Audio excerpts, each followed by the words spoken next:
You may have heard about toxic black mold syndrome. Research shows as many as 10 million people in the country may be affected by the disease. Dr. Elizabeth Vaughan is here today to discuss this illness, which is frequently misdiagnosed. I guess first off, what exactly is black mold?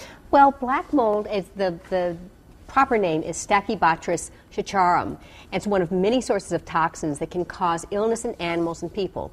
It's a mold that makes biotoxins, which is a broader term for toxins made by living things, like black mold, other toxic molds, the fungus candida, spider or snake bites, Lyme disease, or other tick-borne illnesses. Okay, so now that we know what it is, where can you get exposed to this black mold? Well, specifically black mold, you're going to get exposed to it where there's been water damage from leaky pipes or flooding or buildings that are built too tight. Many cases of sick building syndrome are actually due to mold because the buildings are built too tightly.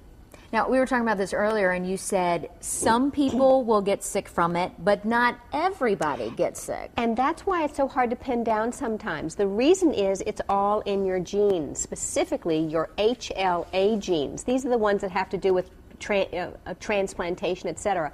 If your body gets exposed to toxins in food, water, air, insect bites, and you have good HLA genes, they make proteins that tag the toxins so your body can get rid of it.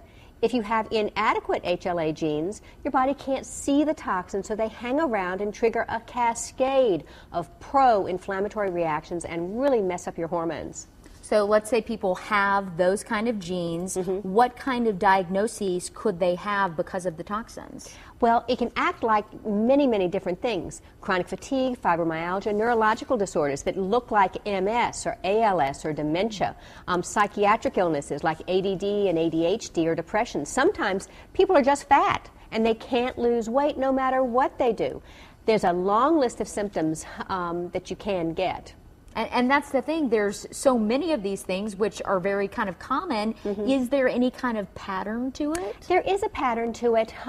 When you look at the list, it's a very long list, and the problem is that it will change over time. And the symptoms will change from week to week. It'll involve a number of different organ systems in the body. There's also over 100 different toxins that these molds produce, so each person will react to it slightly differently, and that's why lots of people just think you're crazy. And that's never a good thing. That's never a good thing. Okay, so let's say you may think I have this or I have this mold in my home. Any suggestions? Well, first off, take a look at the article in Natural Triad. Take a look at the article in Natural Triad this month. Because if you think that your illness fits this picture, find someone who's knowledgeable about toxic black mold and get some help. If you and your doctor know you're sick, but you can't figure out what you have, or if they think you're crazy or you think you're crazy, don't give up. Get educated and get tested. And that's right, education is always key with something like this. That's right. There are a couple of different websites that I refer to in the article that are so useful for testing of neurotoxins, and also just get yourself educated. And that way you'll have a better idea of what to do. Wonderful. As always, thank you so much, Dr. Vaughan. Thanks, Melissa.